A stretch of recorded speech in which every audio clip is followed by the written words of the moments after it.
जय श्री कृष्णा। आज हम सरतिला एकादशी कब है और उनका व्रत कैसे किया जाता है और उनकी कथा सुनेंगे। जय श्री कृष्ण भगवान की जय। सरतिला एकादशी शनिवार 25 जनवरी 2025 को मनाई जाएगी। सरतिला एकादशी तिल से एक खास संबंध माना गया है। स्थिति पर तिल का खास तौर से इस्तेमाल किया जाता है, वरना साधक को सरतिला एकादशी का व्रत करने का पूर्ण फल नहीं मिलता है।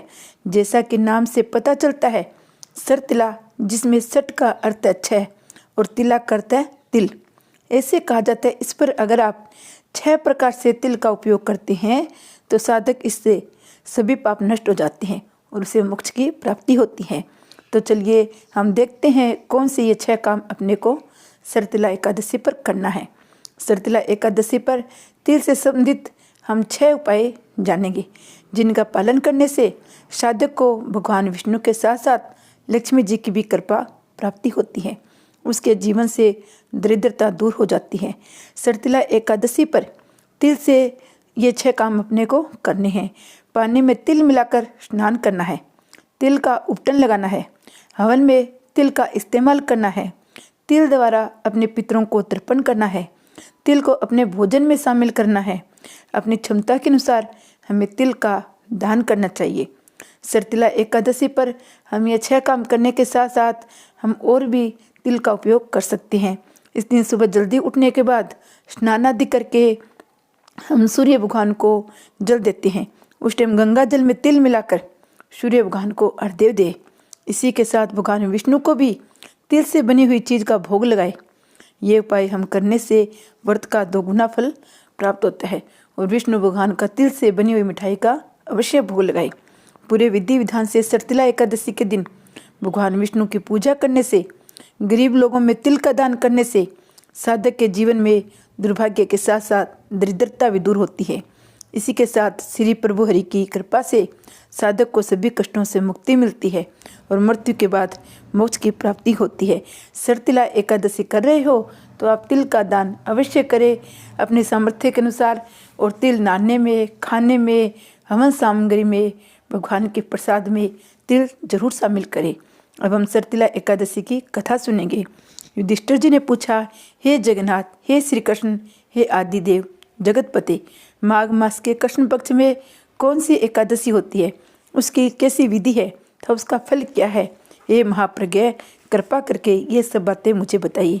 श्री भगवान बोले, हे नरश्रेष्ठ, सुनो, माघ मास के कृष्ण पक्ष की जो एकादशी है वह सरतिला एकादशी के नाम से विख्यात है, जो सब पापों को नाश करने वाली है। अब तुम सरतिला की पाप हरणी कथा सुनो, जिसे मुनि श्रेष्ठ पुलस्त्य ने दालम्बे से कहा था। दालम्बे ने पूछा, हे ब्राह्मण, मृत्यु लोक में आए हुए प्राणी प्राय पाप कर्म करते हैं, उन्हें नरक में जाना पड़ता है। इसके लिए कौन सा उपाय है, आप बताने की कृपा करें। पुलस्त्य जी बोले, महाभाग, तुमने बहुत अच्छी बात पूछी है, बताता हूँ, सुनो। माघ मास आने पर मनुष्य को चाहिए कि वे नहा धोकर पवित्र हो, इंद्रियों को संयम में रखते हुए काम, क्रोध, अहंकार, लोभ और चुगली आदि बुराइयों को त्याग देवी, देवादिदेव भगवान का स्मरण करके जल से पैर धोकर भूमि पर पड़े हुए गोबर का संग्रह करी, उसमें तिल और कपास छोड़कर 108 पिंडिकाएं बनाई।